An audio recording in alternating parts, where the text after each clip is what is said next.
मुंबईकरांचा रिक्षा प्रवास महागण्याची शक्यता आहे।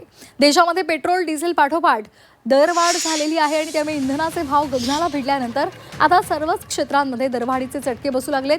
अलीकडे सीएनजीच्या दरात वाढ झाल्यामुळे आता ऑटो रिक्षा आणि टॅक्सींच्या भाडेवाढीचं संकट उभं ठाकलंय।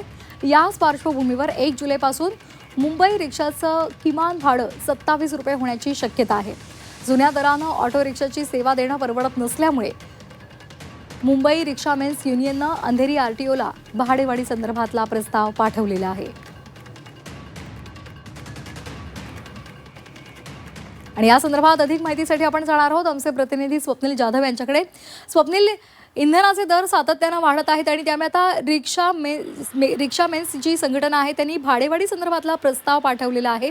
काय या संदर्भातला अधिकचा तपशील आहे?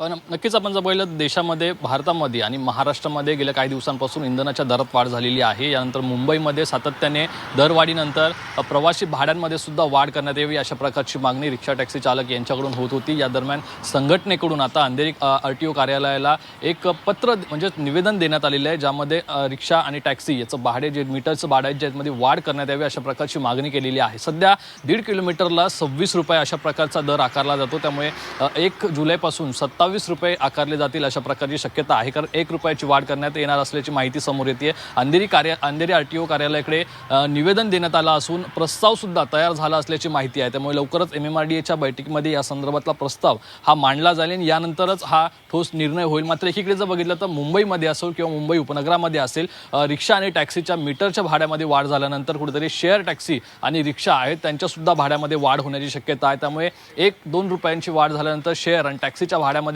किती रुपयांची वाढ होते हे पाहणं महत्त्वाचं आहे। मात्र सध्या गेल्या काही दिवसांपासून पेट्रोल, डिझेल, सीएनजी यांच्या दरात वाढ झालेली आहे। त्यामुळे असंख्य मुंबईकर असतील, असंख्य वाहनधारक असतील यांच्या खिशावरती ताण आलेला आहे। मात्र जर प्रवासी भाड्यात वाढ केल्यानंतर रिक्षा टॅक्सी चालक यांच्याकडे आनंद पसरलेला असेलच, त्यामुळे मात्र एकूणच सर्व जे सामान्य आहेत, नागरिक आहेत, प्रवासी आहेत त्यांच्या खिशावर सुद्धा अधिकचा ताण येण्याची शक्यता या ठिकाणी वर्तवण्यात येते। निश्चितच पेट्रोल इंधन जे काय वाढलेलं आहे त्याच्यामुळे अतिरिक्त ताण हा सर्वसामान्य मुंबईकरांवर येणार आहे, सर्वसामान्य नागरिकांवर येणार आहे। धन्यवाद आपण दिलेल्या सविस्तर माहितीसाठी।